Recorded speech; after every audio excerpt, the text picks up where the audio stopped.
Hey, Joel. Hey, Sam.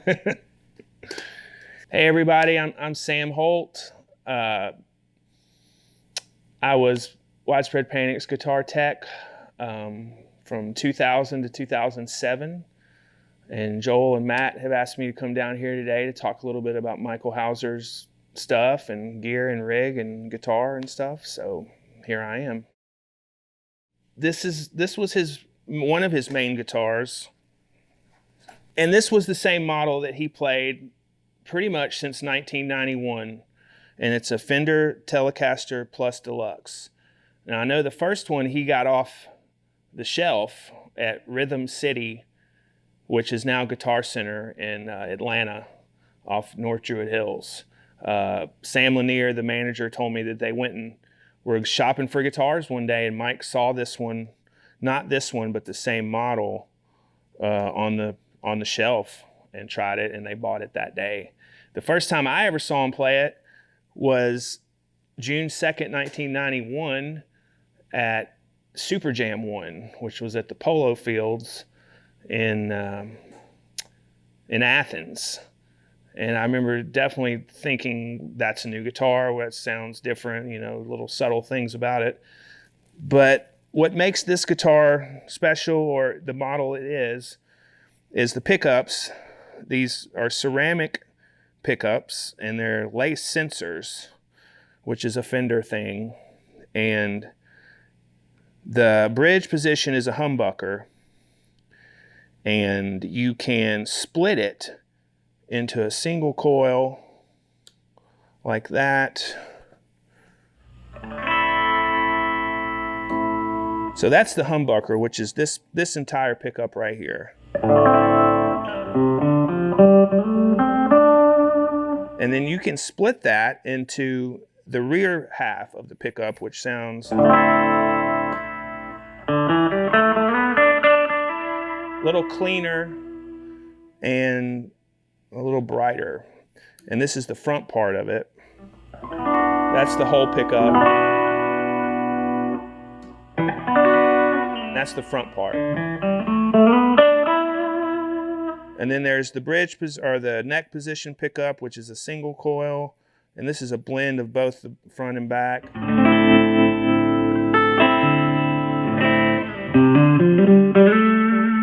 And this is just the front. But for live purposes, he always kept it in the humbucker full position, which had the most output. And in the studio, John Keane would, for the couple records I was there, he would remove this pickup and put in a Bill Lawrence pickup, because John Keane didn't like the way this sounded in the studio. But live, Mike had this thing, this is all he used, was the bridge pickup. And it also has a tremolo.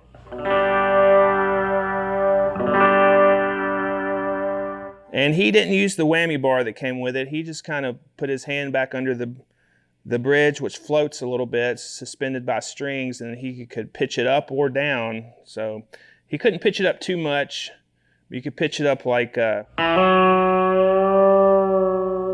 or pitch it down like.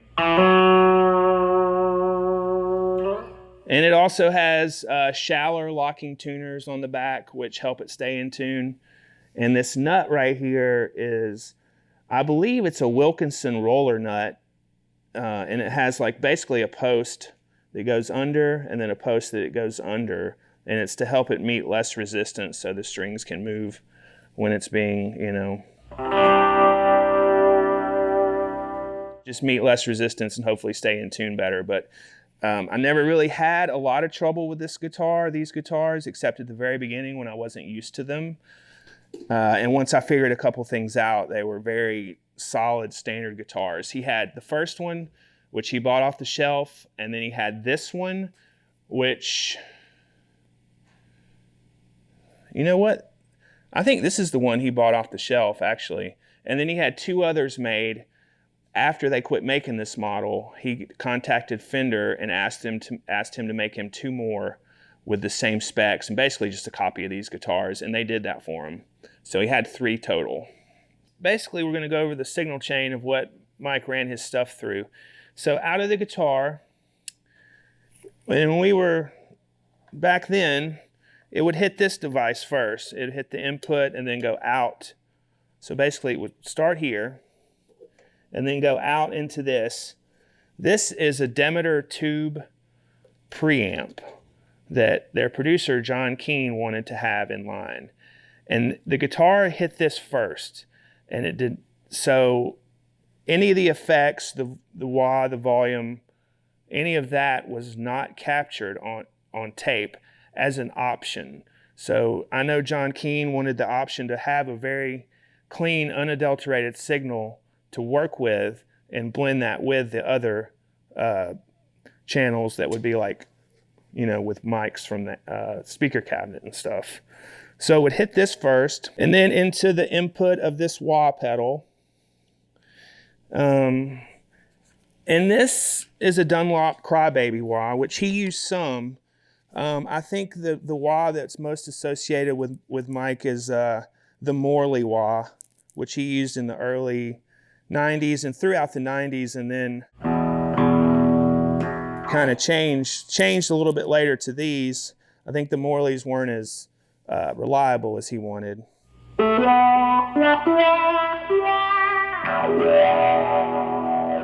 So that's the wah pedal, and then the volume pedal, which is his signature. He used Ernie Ball volume pedal. I don't remember the exact model number, but it was just their mono volume pedal, stock, no mods, anything. There is a switch in there that contours the swell, and I don't think he really cared too much about where it was. When he stood up, he would utilize this.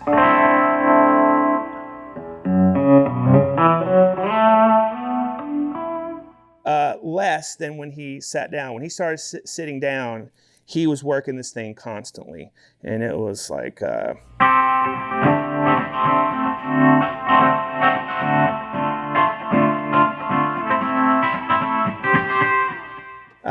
and it really became a signature part of his sound, and he's associated with that a lot. I've never heard or seen anyone use a volume pedal the way he did.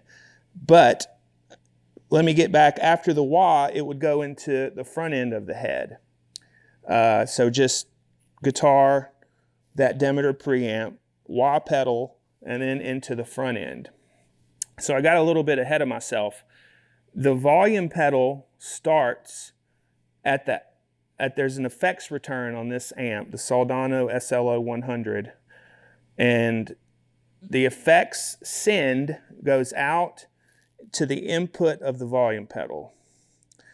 And then the output of the volume pedal hits this Boss DD3 digital delay.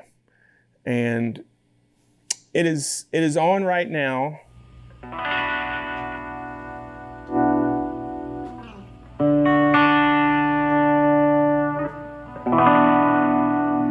So I'm going to turn it off and you'll be able to hear the difference.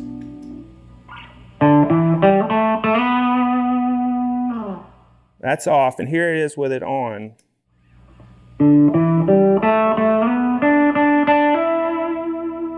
It kind of thickens it up. You can hear the trails. And he probably would want it a little more out front than that. Maybe even a little more. He always wanted to hear 3 repeats. So you can kind of hear the 4th one there. But it really thickened up his sound.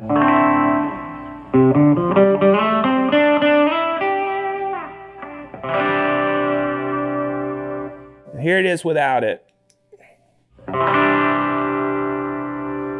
And here it is with it. And he always left that on. That was on the whole time.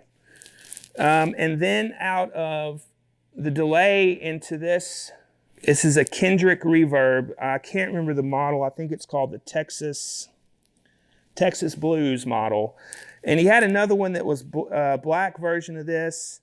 It was just black. And he used these pretty regularly until they started breaking down a lot on the road.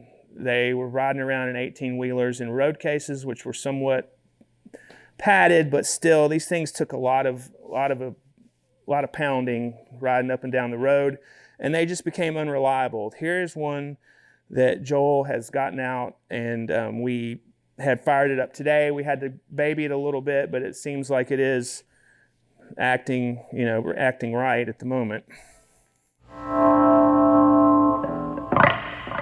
And he wanted a spring reverb. He always wanted a spring reverb.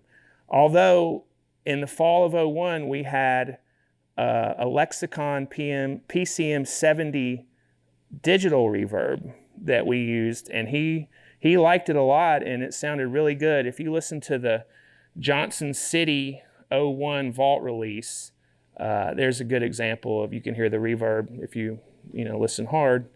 You'll hear that reverb, which we loved. He loved it.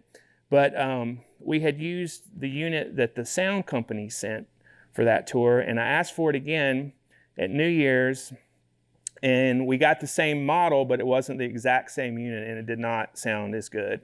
So we started looking around for other reverbs, and this is what he used the last tour, which is a Demeter.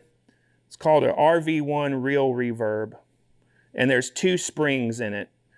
And he used it, I think the spring and summer of '02, and it has a short decay and a long decay, 2 channels, and you can combine them, and that is what we ended up doing, is combining them. It was a little dark, and I'm pretty sure we would have moved to something else if given the opportunity. And then the Soldano SLO-100, he started using these in '92. Fall of '92 is the first time I ever saw him use them. I don't know exactly when he got them. He told me that Chan Kinchla from Blues Traveler told him about Soldano, and he ended up getting one of these in 1992, and then at some point acquired 2 more. And then he ended up using 2 by the time I got there. I think in '96 he started using 2 cabinets, 2 of these Mesa Boogie, 2 12 cabinets, and 2 Soldanos. And it's really known for its lead channel.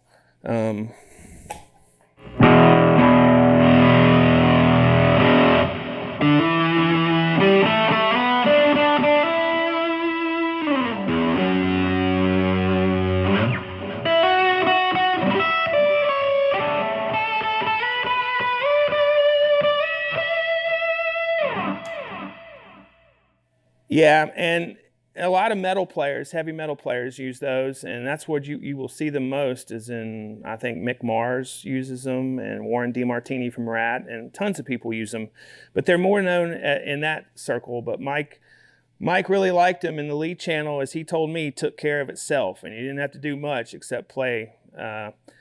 And the clean channel he could get by with, it worked for him, but having the volume pedal at his disposal really helped him with the clean channel, because he could work it a lot and actually turn it up. Like as he went up the neck, he would do stuff like, and by the time he got up here, the volume pedal was way down, and so that's, again, I had never seen anyone use a volume pedal like that, and he could really had total command of his volume, and even though it would be all over the place at times, it was really a unique sound. And then these Mesa Boogie cabinets, I know the first time I saw him use those was 1990. They're 2 12 cabinets. This is a 12-inch speaker and a 12-inch speaker. Has the metal grill on the front, which is kind of a heavy metal calling card. They ended up closing the back cabinet. So the bottom is closed on the back, and then back here, it's open the way it comes, and I know Wayne ended up putting a piece of plywood there to close the back, probably just to help the people behind him not hear it so loud. And there was another one of these. I have the other one, and yeah. Okay, so I was going to just kind of run through maybe a couple of tunes or just parts of tunes and just maybe give an example of how the amp sounds. So the big, like, lush sound that I associate with some of his cleaner playing is like the, just that chord will ring, and he can keep that going to a degree with this tremolo. And then you add in the volume pedal, moving it back and forth, it becomes really kind of trippy. Like the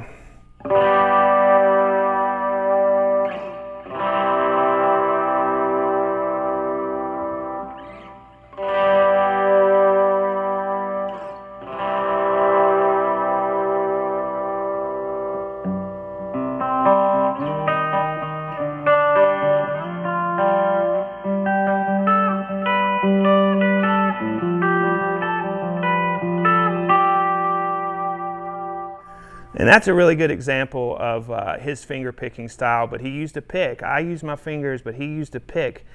And he used these Fender medium picks that really, I always considered them bass picks because they're a little bit bigger. And it's what Dave used. Him and Dave used the same picks then. And when he was really in the zone and playing stuff like,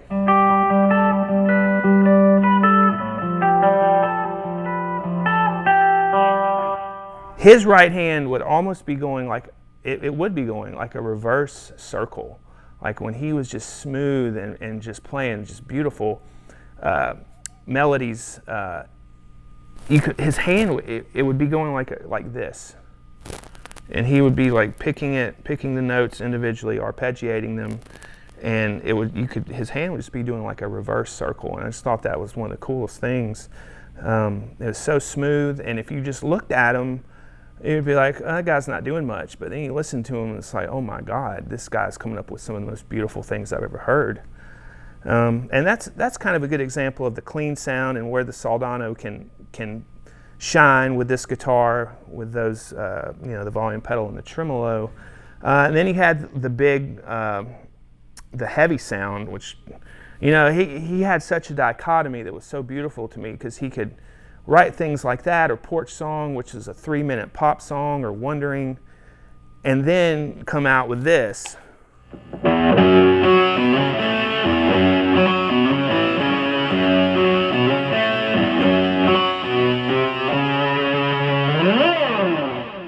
And that's the Black Sabbath side, the heavy side, and I found as much inspiration from that stuff as I did from the clean stuff, because I was a child of heavy metal and stuff, but I digress. But he also would use this to get his feedback, which he could just go on and on forever if he wanted to.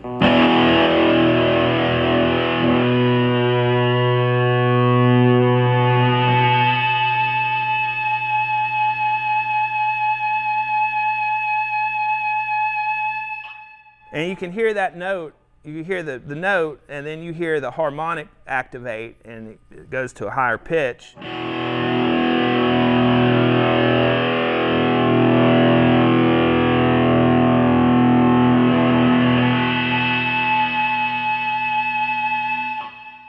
That Soldano really shines in that department. And Machine was he, and in the early '90s, a lot of times he would use the wah-wah pedal on Machine.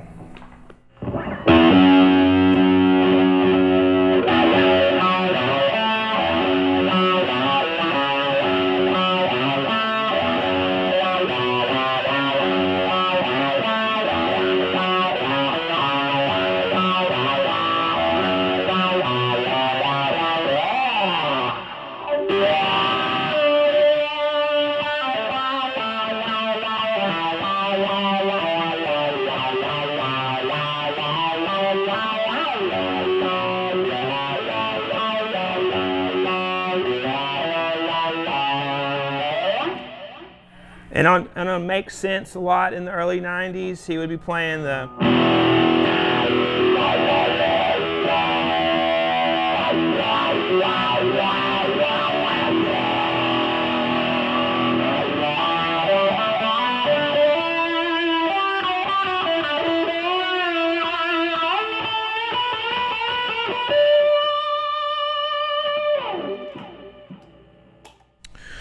And a lot of the heavy hitters, the Chili Waters, the imitation leather shoes. The Papa Legba was a good one for the wah-wah pedal. Early on, he'd play it in the clean channel with the wah-wah.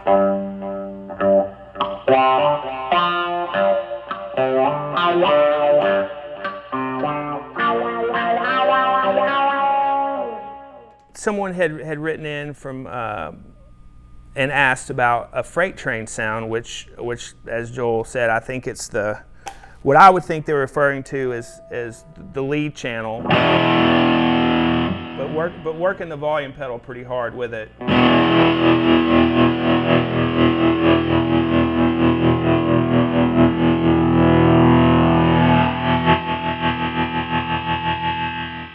I remember in Four Cornered Room, they'd sometimes get really out there, and JB would be saying his thing, and Mike would just sit there and go.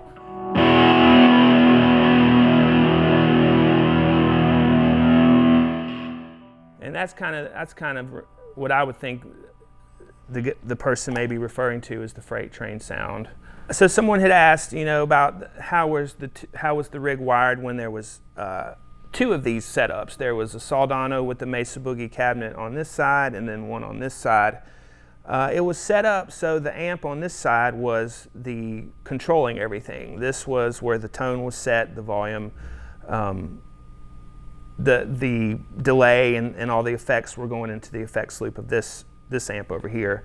And then there would be a line out of that amp coming over here to the second Soldano, hitting an input, which is the effects return on this Soldano, and this Soldano was driving the speaker cabinet underneath it, and it was basically just using the power section of this amp with all the preamp and controls coming from this side over here. So it wasn't a stereo cabinet, but I remember when I first came around, they called it, he had Texas headphones, because he had one speaker cabinet in Soldano over here and one speaker cabinet in Soldano over on this side. Mike used D'Addario EKXL. They were 9s basically. If you know what guitar strings are, they would go. The thinnest string was a 9 and then up to a 42. So if you're watching this, you're probably kind of a guitar person anyway, and you would know what that means. But he used 9 to 42, which is a pretty light gauge. So yeah, and they had when I got there, they had a deal with D'Addario. I don't know how long they had that or how that took place, but D'Addario sent them strings, and yeah, so that's what Mike used. Well, Joel just handed me this, and this is the guitar that I always associated with JB during my time, and even before I got there. He had this one, it's a Washburn HB35, and a blonde one, which basically was the exact same thing, except it was a blonde finish. And I remember we changed the pickups in these right before the Fall Tour 2000. They had come with whatever stock pickups were in the Washburn. I can't remember what they were, and we went to these Seymour Duncans. And I know for that tour, most of it, he would at least start with a pickup selector in the middle, and he would, these push-pull knobs on the tone, will split these into single coils, and he would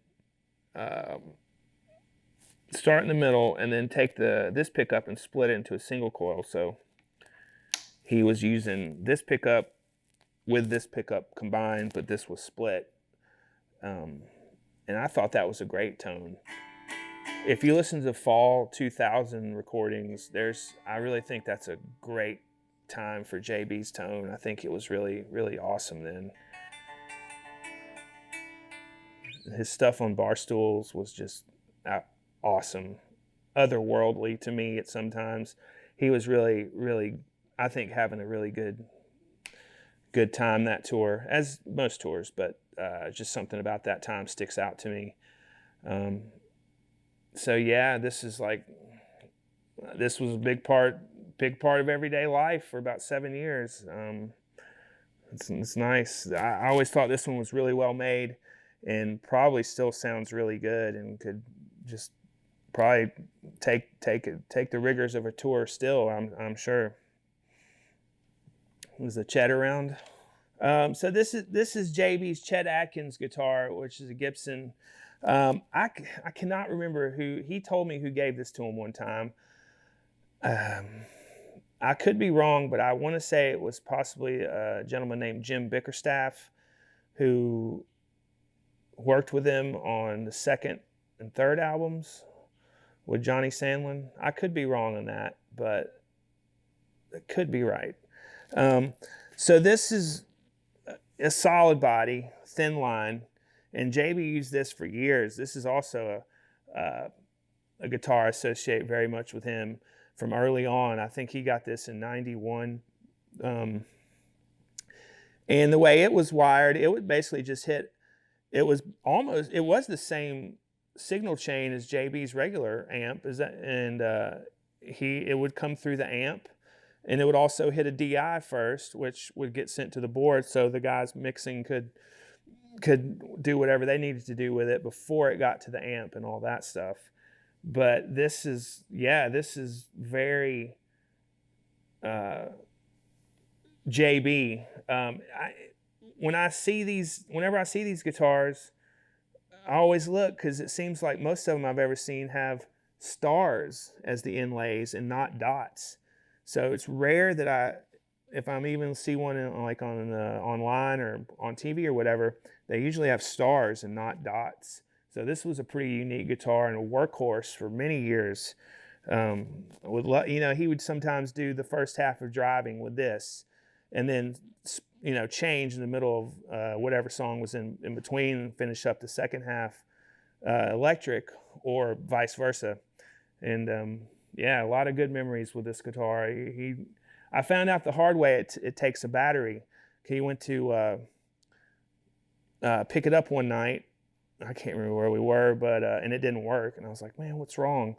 And then figured out, oh, I should have changed the battery. So I did learn, but it was the hard way. Hey guys, please donate or consider donating to Feeding America. This whole series, which I'm honored to be a part of, is to raise money for that very great cause. And somewhere down here, there's a link. So rock on, Feed America.